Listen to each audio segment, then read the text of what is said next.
videocriatura nasceu no sistema Frankenstein. Eu costurei um aparelho de vídeo no corpo de um performance. Vai dizer, com a tesoura, com costura? Quase, com aparelhos ortopédicos. Então eu criei uma máscara ortopédica.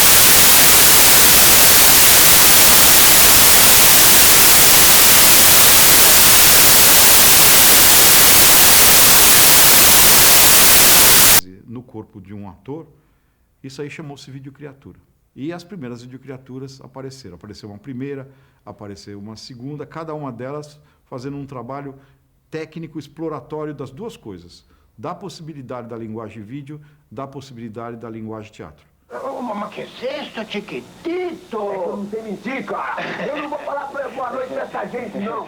A videocriatura, quando eu criei pensando no teatro, pensando em dar um subsídio para o teatro novo. Falar, olha, acabei de inventar um jeito novo de fazer teatro, um sistema novo de se encarar teatro, e o teatro não aceitou na época. Reclamou, criou problema, ficou até horrorizado com algumas coisas, e eu fiquei um pouco preocupado e quase que parei de fazer por causa disso. Porque eu tinha uma paixão pelo teatro, de certo modo eu queria entregar para o teatro uma linguagem que acrescia a imagem vídeo, que acabava de nascer. Então eu falei, olha que beleza, dá para você pegar o vídeo e integrar no teatro e dimensionar. O teatro pode crescer. E pelas performances eu mostrava isso. Olha, dá para você fazer uma pessoa, em vez de morrer, cair no chão, estrebuchar, eu posso fazer essa pessoa desfocar. Ela olha para você e desfoca. E é a mesma linguagem de morrer, só que é uma coisa que ator não pode. Te conheço. Você sacou o dinheiro de Abelardo. Aquele que troca de torno individual, mas não sai da classe. No começo eu achava que a videocriatura era uma máscara. Ou era um acessório. Aí eu descobri que a partir do momento em que eu pego um rosto de uma pessoa e ponho no corpo de outra pessoa, eu criei uma terceira coisa. E não mais uma ou outra. Então, eu peguei o rosto de um ator amigo meu, Osmar de Pieri, o primeiro ator meu. Aí eu peguei e vesti no meu corpo. E fiz completamente diferente com o corpo do que ele tinha de intenção em fazer com o corpo. Ele fez com o rosto uma coisa e eu com o corpo outra. Resultado, quando ele assistiu, ele falou assim, Otávio, muito estranho. Eu estou me vendo e não sou eu.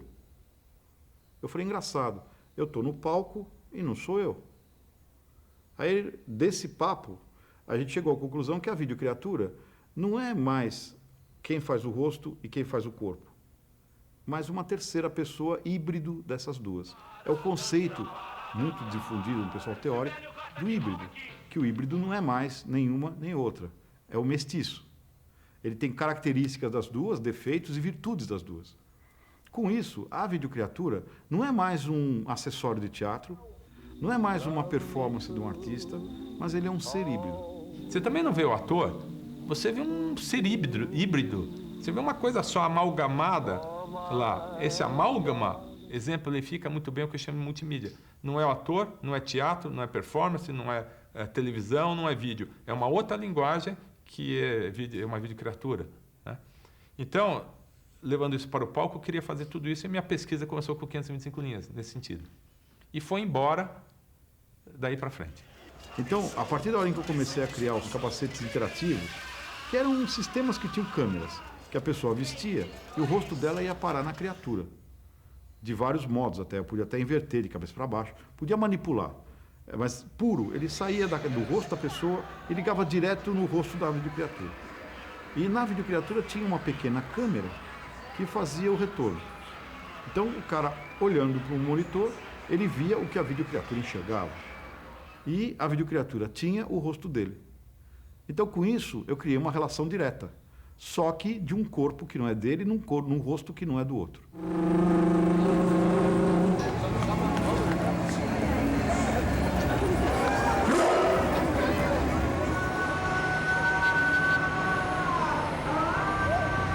Sentia a revolução eletrônica chegar, a revolução da informática. Ela já estava chegando.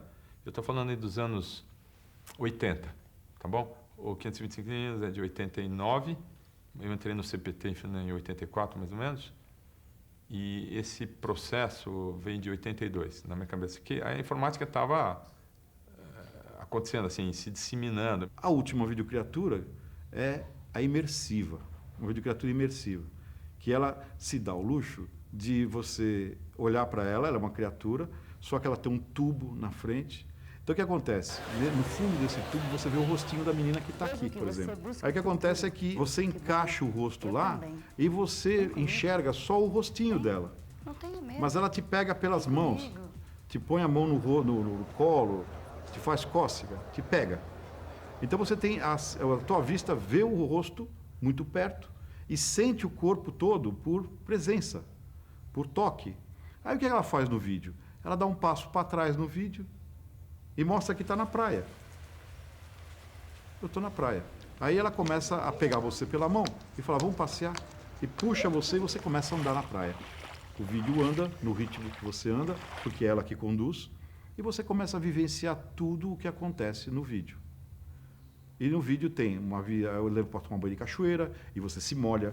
Eu levo você para comer banana e você come uma banana de verdade. Eu levo você para passear na praia e você entra no mar até o joelho e sente molhado até o joelho, sai molhado até o joelho. E eu levei isso para o mundo inteiro, para o Japão, já levei para a França, representando o Brasil. Namore com uma menina brasileira pelas paisagens do Brasil. Imagina isso.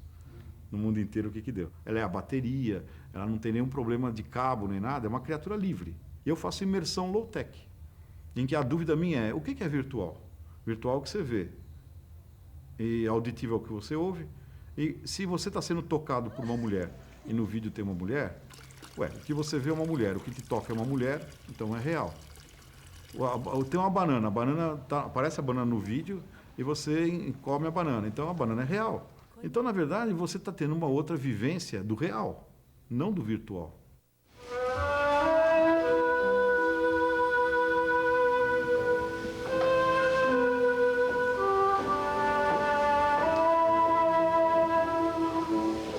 Eu estava atravessando, eu tinha ido ao cinema e estava atravessando a Rua Augusta. E daí eu encontrei o Paiva vindo do outro lado, a gente encontrou no meio da faixa de pedestre. Daí ele falou assim, Carmano, vamos fazer um teatro junto, vamos fazer uma peça junto? Eu disse, pô, legal, vamos fazer uma peça junto.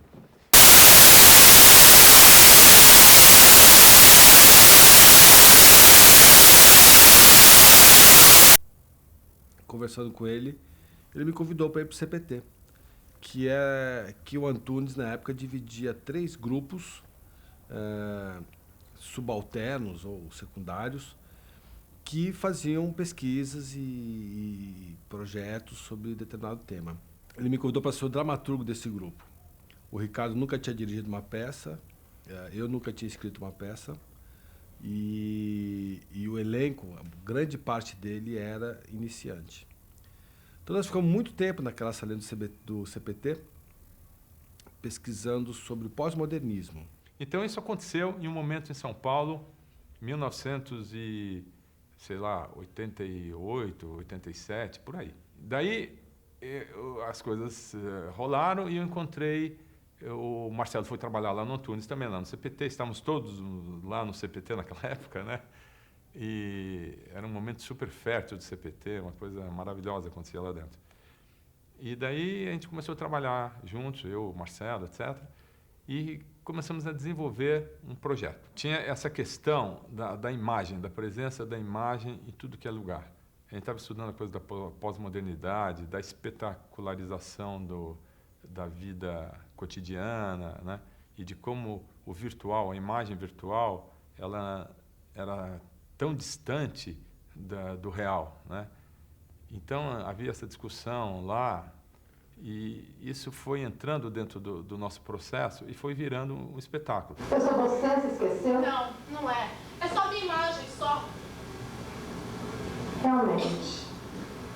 Eu sou mais bonita, mais jovem, mais alegre. Vocês são geniais. Me fizeram perfeita.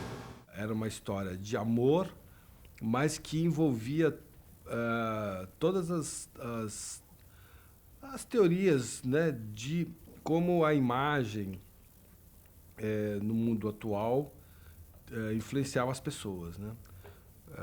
O drama era basicamente uma história de um fotógrafo e de um cientista e a sua mulher, a mulher do cientista. esse fotógrafo, ele encontra essa mulher casualmente na rua, tira uma foto dela e faz dessa foto um outdoor. E esse outdoor vira um fenômeno, né? E a menina passa a ser mais bonita na imagem do que na vida real, que é um pouco a teoria do pós-modernismo, da hiperrealidade. E o fotógrafo se apaixona por essa menina e o marido não a reconhece mais. A uma certa altura, o marido prefere vê-la pelo outdoor ou pelos comerciais que ela fazia do que tê-la pessoalmente, ao vivo e em cores. Você vai ser uma luz que eu vou criar.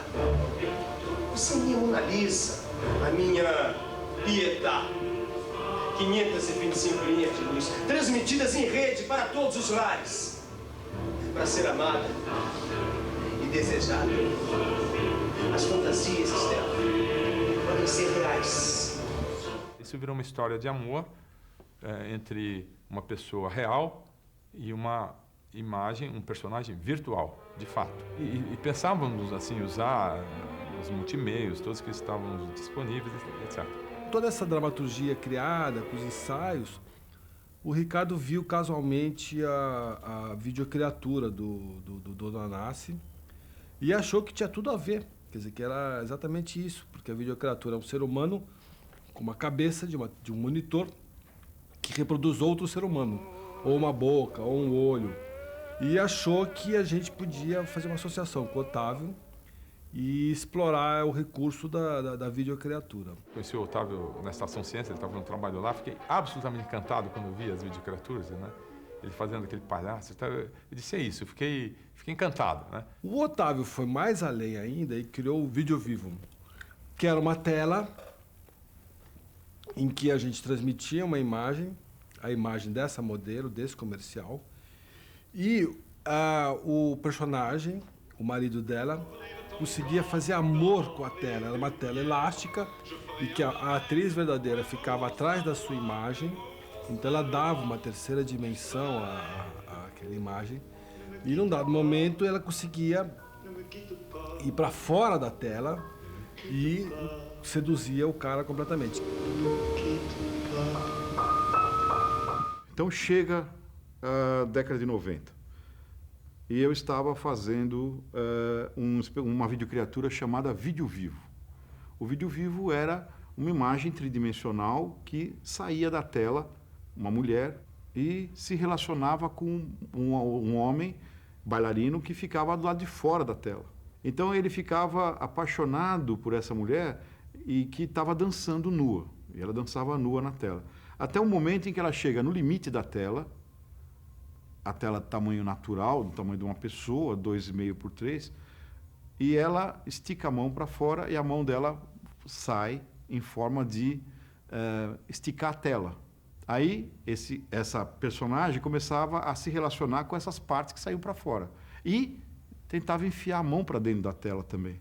Então a tela era uma membrana entre o visual, entre o virtual e o real. De repente, essa figura começa a moldar o corpo inteiro e se oferece de corpo inteiro para esse cara, e ele pega.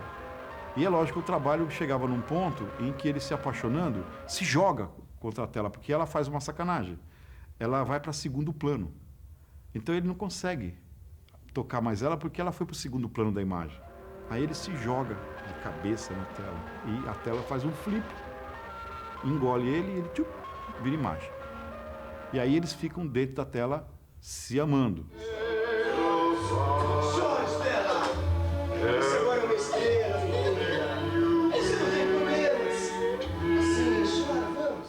Então tinha o 525 linhas, que teve esse ponto de encontro, que é um texto que não só falava das virtualidades, como construía um personagem virtual que se apaixonava por um personagem real. E nesse encontro com o Otávio, ele falou, Ricardo, eu estou com um trabalho aqui na Bienal, eu vou estrear na Bienal um trabalho que é exatamente esse tema, que era o vídeo vivo, que era exatamente um amor entre o real e o virtual, e ele entrava dentro da tela. Ele falou isso, meu queixo caiu, eu falei, mas é o enredo do nosso trabalho e tal, né? O Marcelo Paiva tinha feito um texto e ele falou assim, olha, a característica básica desse trabalho é que a personagem principal é uma imagem, vira imagem. Por que não essa imagem seria bom se essa imagem fosse virtual assim, e me convidou. Nesse processo do convite, a gente começou a a fazer uma relação junta. Nessa relação, já tem uma mistura de trabalho como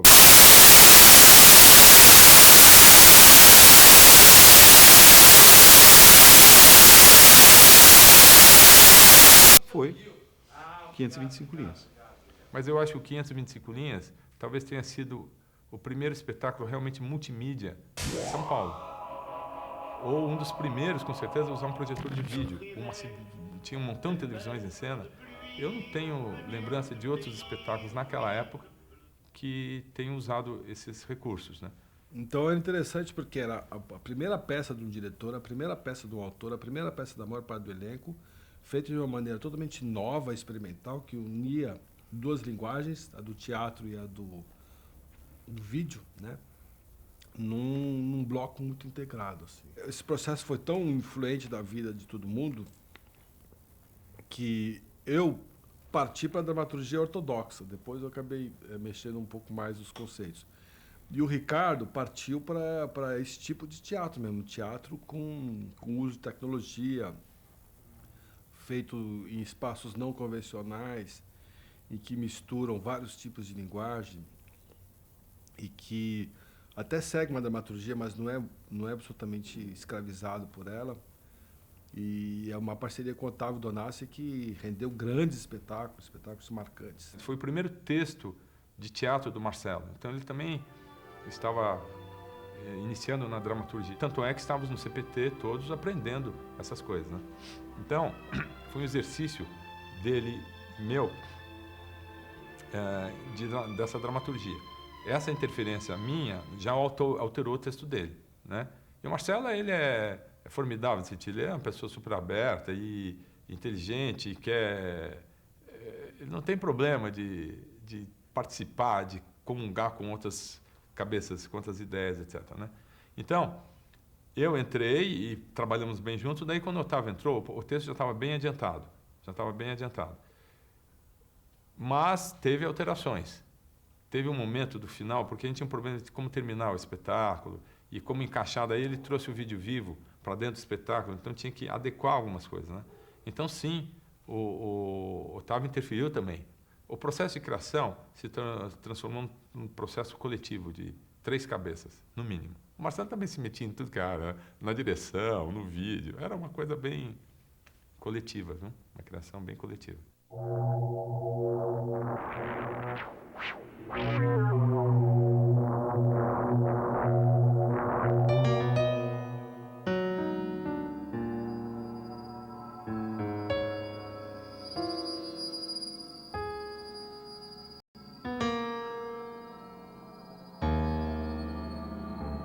Eu sou um apaixonado por história em quadrinhos. Sempre quis adaptar uma história em quadrinhos para teatro. Achei que tinha tudo a ver fazer. Porque eu já tinha visto algumas coisas.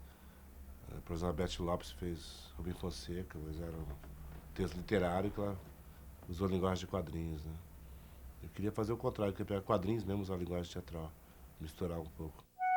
O do Kitagawa me chamou muita atenção, os quadrinhos dele. Eu gostei muito. Eu li tudo que tinha dele na internet, eu vi todas as histórias dele. E aí procurei entrar em contato com ele. Simplesmente chegou o e-mail dele, perguntando se queria... Se ele poderia adaptar os quadrinhos para o teatro. Eu falei, claro. Aí a gente foi se conhecer. Na verdade, eu conheci o blog dele já, então quando veio o e-mail eu já sabia quem que era. A gente se conheceu e tal, e o projeto demorou para sair, porque é um projeto que precisava ter uma grana, né? Para fazer do jeito que a gente queria. Eu queria que ele dirigisse comigo, eu queria adaptar para poder ter o máximo de fidelidade possível à obra dele. E a gente só conseguiu fazer com a Lei do Fomento, a última Lei do Fomento que a gente pegou, porque tinha uma grana que possibilitava fazer o espetáculo. Fala, mano! E aí? O que tu anda fazendo? Nada. Eu também. Ótimo. Pra mim, parecia impossível, assim. Falei, como é que o cara vai fazer isso no palco, tudo aquilo no palco? Então, pra mim, eu não fazia a menor ideia, achava que não dava. Ele falava que dava, tal.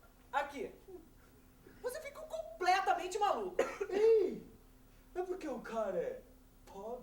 Pra mim, qualquer quadrinho é adaptável, né? Salve!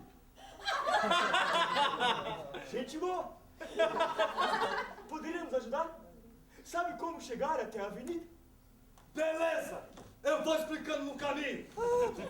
Seguinte, vai em frente, pega aquela quebrada que vai dar no matagal. Olha eu! Cala a boca, senão eu vou fazer churrasqueira na tua mina. Quando eu vi o Kitagawa, que era o que é mais próximo de mim, etc., eu comecei a imaginar como isso poderia transpor aquilo pra teatro. E Olha só! O Vesquim descolou um bacana de responsa! Nem vem, mano, bacana é meu, vem primeiro! Que é isso, Vesquim? Você não sabe mexer com essas coisas!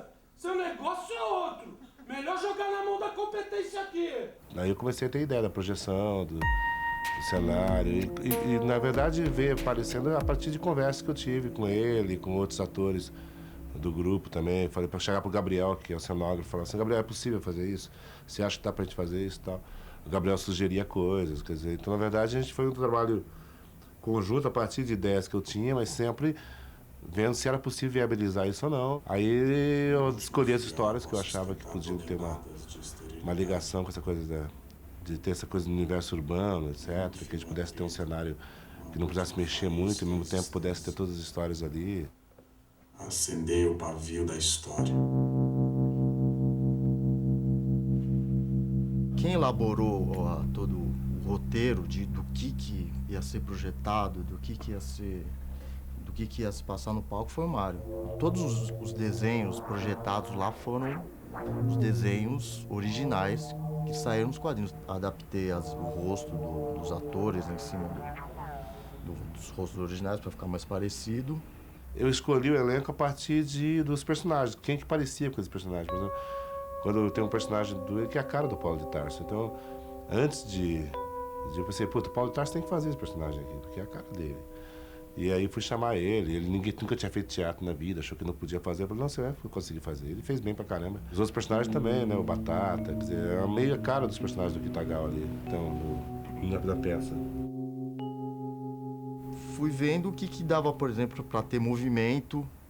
Aliás, às vezes o movimento era necessário, assim, porque tem horas que a história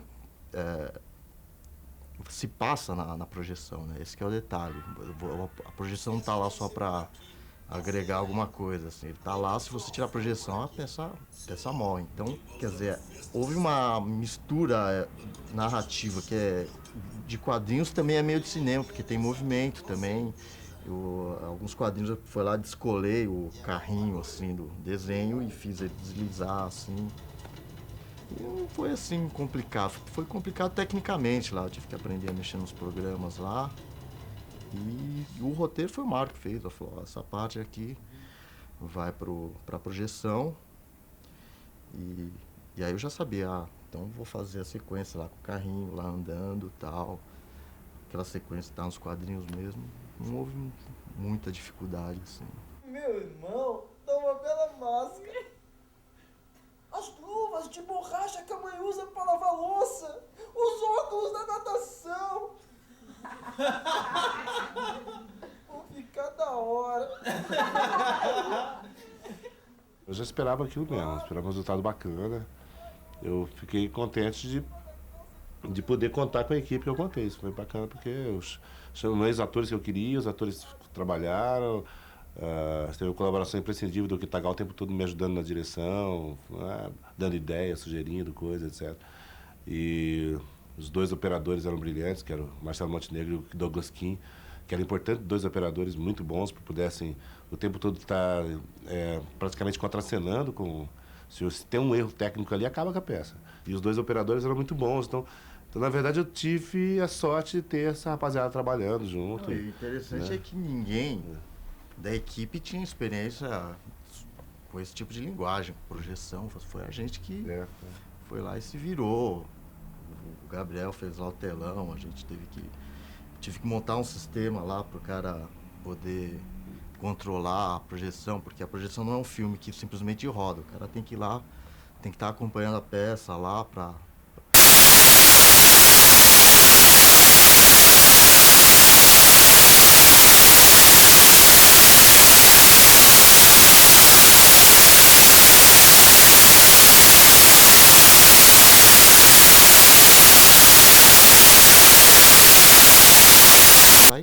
assim, e criar um clima tal. O quadrinho do Kitagawa não dá para fazer de outra maneira, se eu não tiver, por isso que eu demorei tanto para fazer. Geralmente eu tenho uma ideia e faço.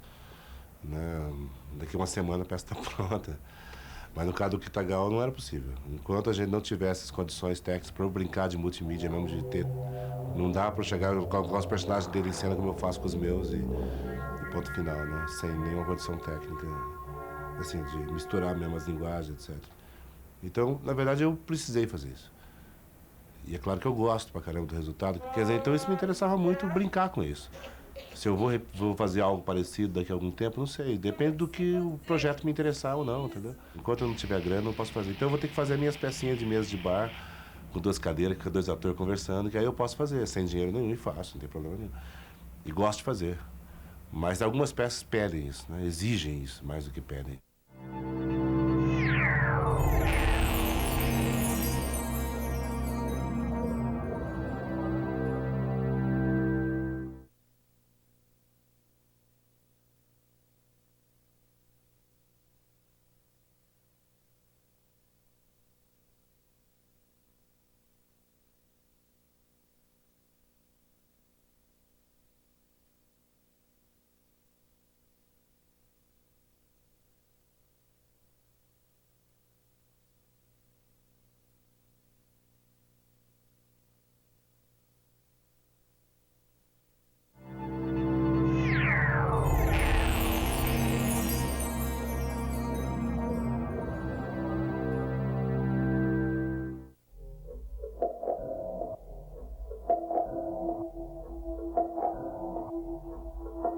Acho que esse caráter de multimeios do XPTO já nasce com o começo do grupo, né? Eu vinha de uma experiência de artes plásticas, eu estava fazendo uma exposição e a partir dessa exposição íamos fazer um pequeno número em um café Piu Piu para apresentar a exposição. Aí o Roberto compôs umas músicas, preparamos um sketch com bonecos sobre uma paródia sobre Buster Keaton, o comediante de cinema mudo, e Natália, que era cantora, também não tinha vínculo nenhum com o teatro, ia cantar, ia fazer algumas brincadeiras comigo com bonecos.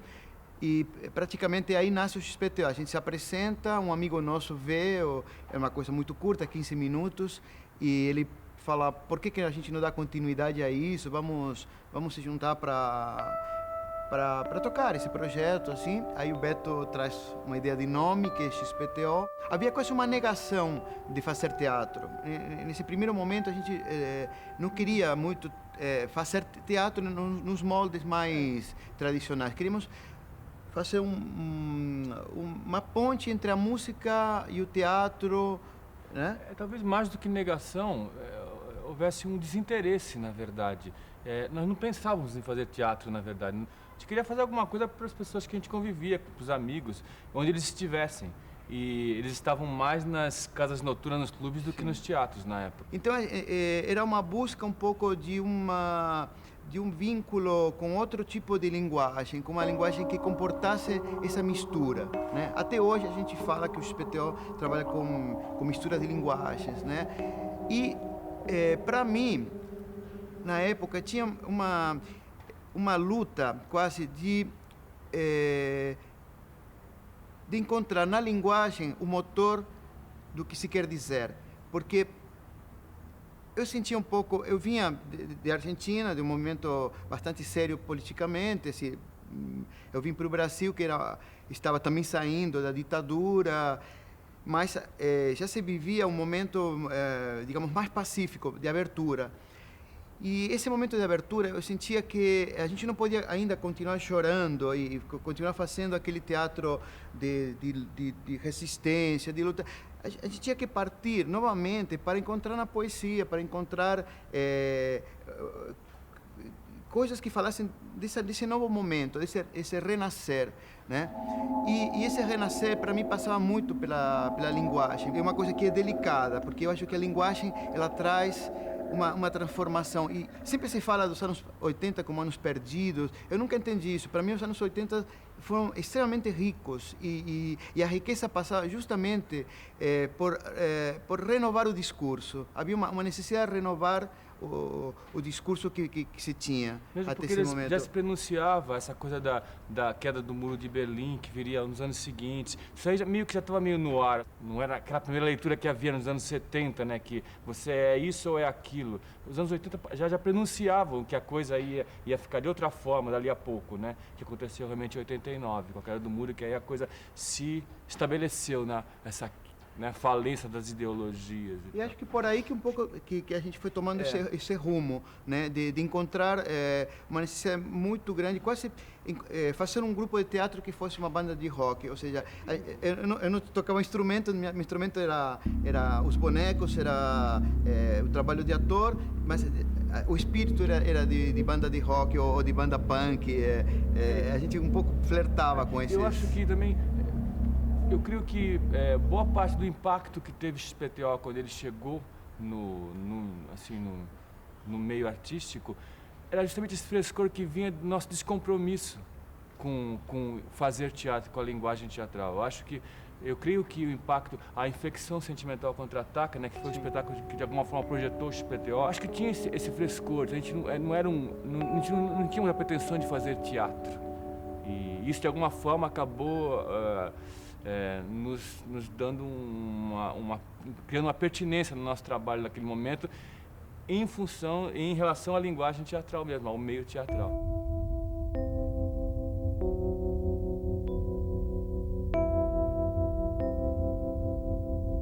Sempre que saía nos jornais, saía o grupo multimídia, o grupo XPTO, o grupo multimídia, e eu sempre tinha problema com rótulos, né?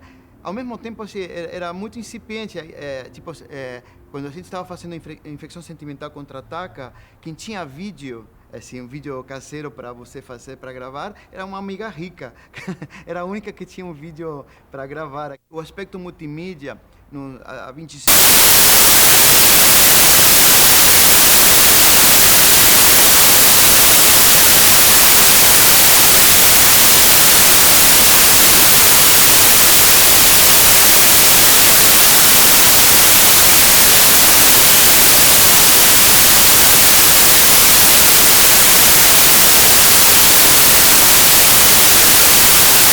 tecnologia para você colocar vídeo nas peças, para você incorporar o vídeo, é uma coisa que você precisa ter um trabalho muito grande de como entra, de estudo dentro da obra e tudo isso. Eu nunca tive essa paciência assim, de dar esse tempo ao vídeo, mas eu acho que podia ter entrado em vários trabalhos do XPTO o vídeo.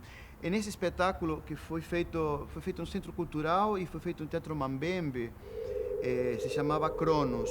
Foi um trabalho que a Ruth Slinger ela fez umas intervenções com vídeo, umas paisagens de areia, tinha vários elementos de projeção também, mas era uma coisa assim, não tinha tecnologia, era tudo muito caro, alugar um projetor, era tudo uma tecnologia extremamente cara. Eu acho que nos anos 70 havia uma negação muito grande de tudo que pertencia ao sistema, né? Então, você lançar mão de um recurso que de alguma forma correspondia a uma coisa do sistema, que seria, sei lá, uma produção mais sofisticada, uma produção, representava uma traição da causa, alguma coisa assim. E a gente pertence justamente a essa geração que não estava nem ligando para isso, na verdade, tinha um certo descompromisso, um certo despudor. Então a gente estava muito atento com o que acontecia na mídia de massa, na música pop, Laurie Anderson, e essas figuras que trabalhavam com multimídia no mainstream, né, Talking Heads. Então nós lançávamos mão com despudor mesmo. Um projetor de slide para a gente era o máximo, a gente colocava sem o menor problema. Para a gente aquilo queria dizer alguma coisa. Eu acho que realmente, nesse sentido, a gente estava realizando uma atitude que seria muito utilizada a partir daí, que é entrar no sistema para questioná-lo, para, sei lá, para... E aproveitar a máquina. Para criticá-lo, aproveitar a máquina para, dentro dela, realizar qualquer intervenção que seja necessária, até de negá-la. Então, acho que isso aí é um dado importante dessa geração dos anos 80. E que a gente realizou isso com os poucos recursos que tínhamos na mão. Quando se fala multimídia, ligo muito com a imagem do vídeo também entrando no teatro, que foi uma coisa que foi um pouco abandonada, né, posteriormente. Mas que sempre, por exemplo, houve uma preocupação de mistura de linguagens muito grande. Então, assim, a música entrava como um elemento de diálogo tão importante quanto um ator em cena. O figurino entrava como escultura, quase, como uma escultura que colocava o ator dentro de uma forma completamente fora do realista, de um figurino natural, de um figurino que poderia ser utilizado ou de época. Eram digamos, formas puras, assim, grandes bolas, grandes elementos, né? Cilindros. Eu sou um argentino morando no Brasil. As pessoas sempre achavam, íamos para os festivais e achavam os espetáculos de SPTO extremamente brasileiros. Nem sei o que é ser brasileiro também, uma coisa tão ampla, né? Mas que trazia essa coisa da cor, da forma, do movimento, do estudo do movimento, da partitura corporal. E cada espetáculo, de alguma forma, foi trazendo, dando uma importância a algum desses elementos. Por exemplo, a gente não utilizava a palavra, começa a utilizar a palavra praticamente no final dos anos 90, né? Os primeiros esboços de palavra, né? Então, tinha um trabalho enorme de partitura corporal, de ir descobrindo essa partitura a partir um pouco de poucos elementos. Já depois da virada do milênio, entramos numa fase onde entra um elemento novo que na jogada, que é o Programa Municipal de Fomento, e isso nos permitiu realizar trabalhos de intervenção na cidade, onde entramos, por exemplo, o primeiro trabalho era um grande cubo que tinha 6 metros de altura, parecia um cubo mágico, onde o público estava em volta desse cubo, assistindo à apresentação. Os atores se misturavam às vezes com o público, tinha uma...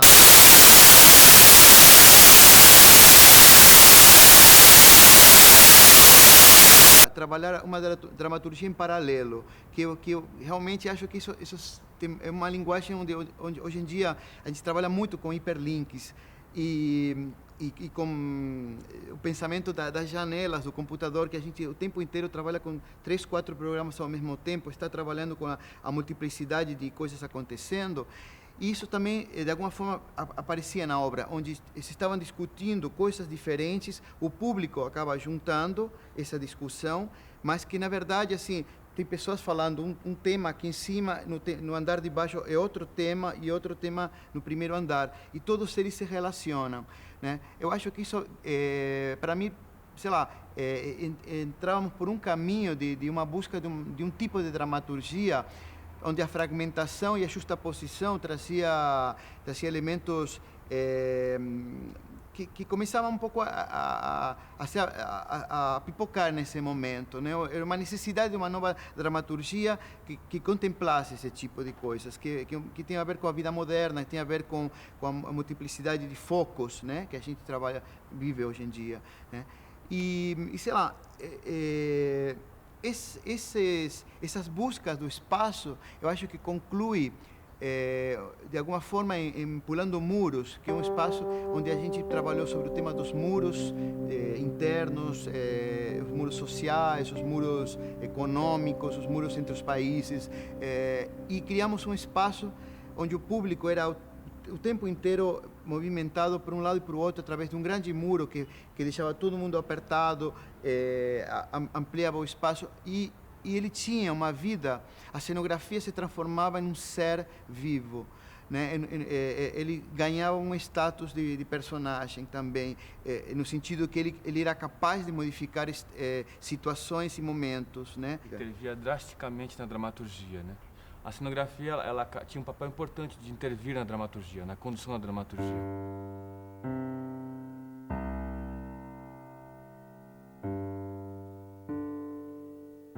Isso sempre foi uma preocupação. Na verdade, nunca foi colocado um elemento decorativo no XPTO, ou seja, um figurino só para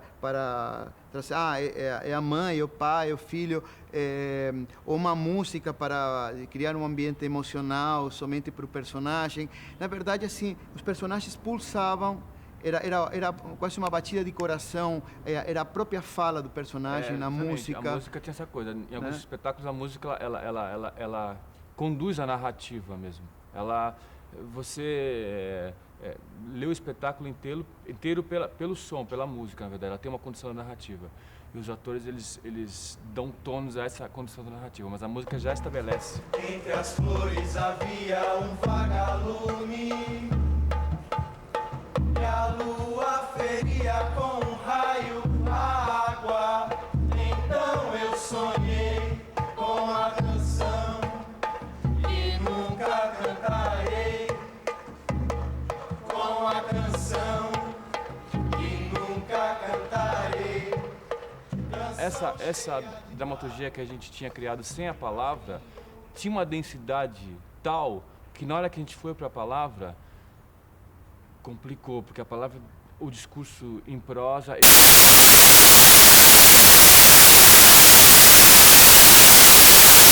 acabou sendo catapultado para a poesia, né, para o discurso poético. A gente começou a fazer experiências com a poesia, a dramaturgia a partir da poesia. No sonho de voar.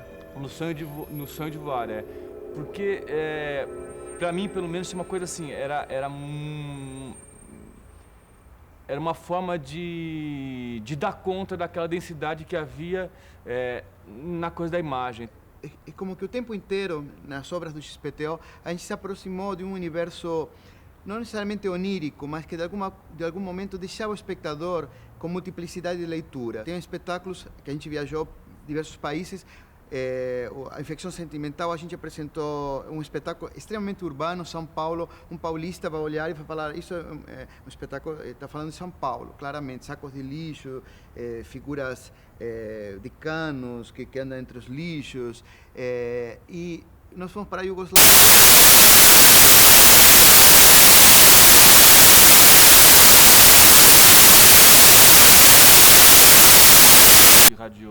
Porque teve ventos que contaminaram as lavouras. E aconteceu uma coisa muito forte, porque todo mundo achou que era uma alegoria desse evento, né? Ou seja, isso é uma coisa, se fosse um texto, um espetáculo com palavras, jamais teria essa dimensão, porque estaria falando concretamente, isso é branco, isso é preto, isso é azul. Na poesia, a gente entra nessa suspensão, né? E é engraçado, a gente pegou... agora, na última fase, Garcia Lorca. Estamos há 3 anos direto trabalhando sobre Garcia Lorca e sobre o lado B de Garcia Lorca. São obras pouco conhecidas, não são aquelas obras finais, né? Yerma, Bernarda Alba. Estamos pegando obras que estavam muito influenciadas pelo movimento surrealista, né? E eram quase esboços de preparação de uma dramaturgia posterior. Toda essa obra de Lorca, você está o tempo inteiro com essa sensação de suspensão. O mundo real, ele tem raízes e ao mesmo tempo se separa da raiz para encontrar o céu. É um jogo muito louco onde os personagens falam de coisas compreensíveis, mas que ao mesmo tempo estão em um estado quase de embriagado, de loucura entre a vida e a morte. Estão sempre lidando nessa polaridade, né? Ou seja, nesse limbo.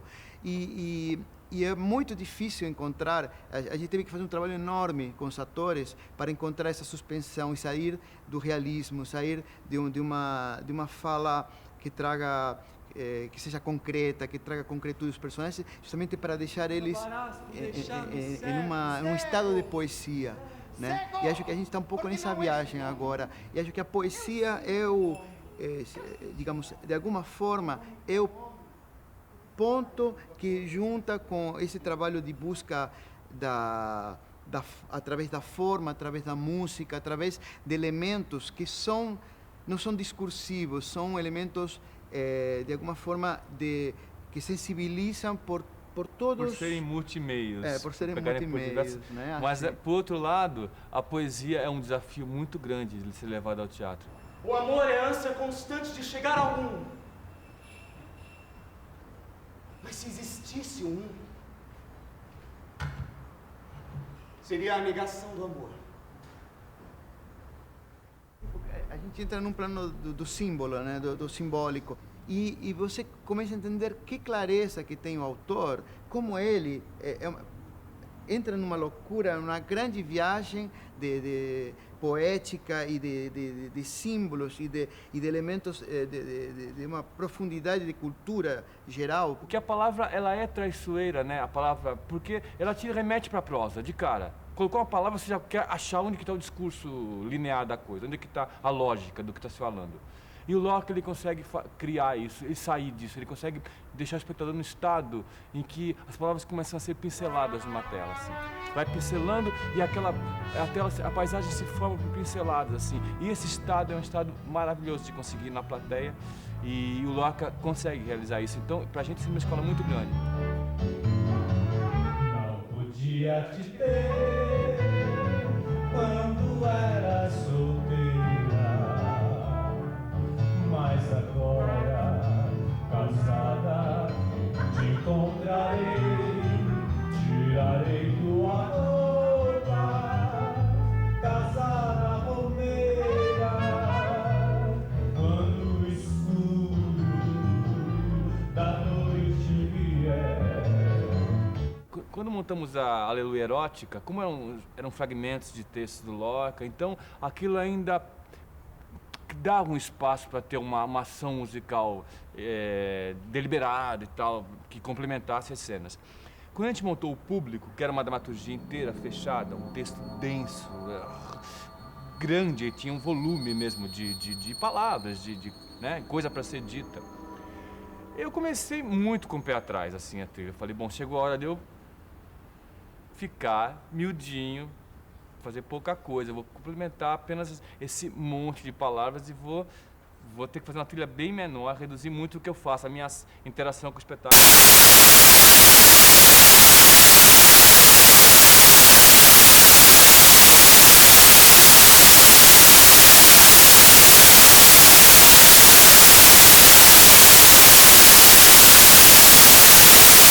Sim, não tem.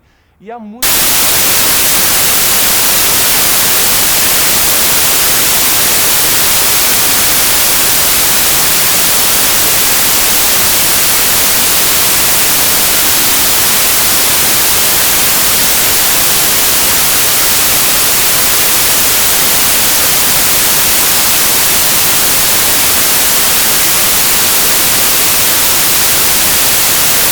A música jogava muita informação para aquela palavra existir, para aquilo lá ter expressão na cena. E de repente a interação foi maravilhosa, na verdade.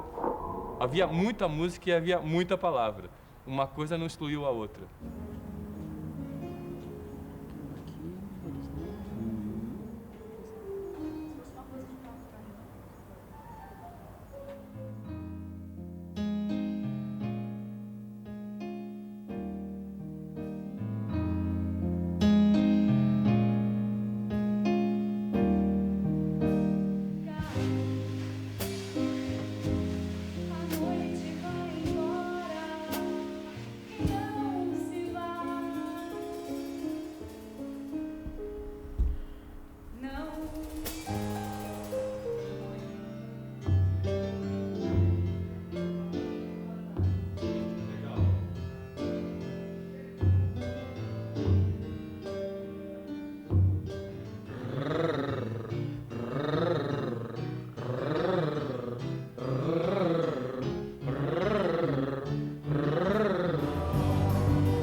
Questão de relevos, assim, por exemplo, eu acho que não cabia aqueles figurinos grandes, pesados, com os trabalhos do Lorca.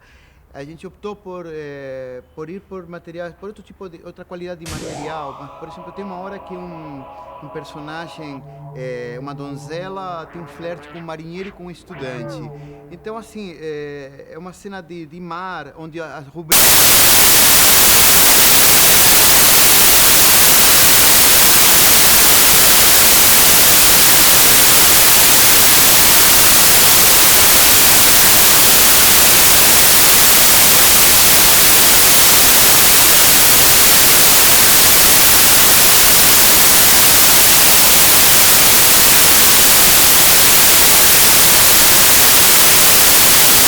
estudante, eles vão manipulando esse mar enquanto a donzela está no meio, né? Então, assim, ou seja, acabou tomando outra, ou seja, continua tendo essa força da poesia através do material, através da matéria, mas de uma forma talvez, digamos, claro, focada para o que está se falando. Inicia-se um grande carrossel de marinheiros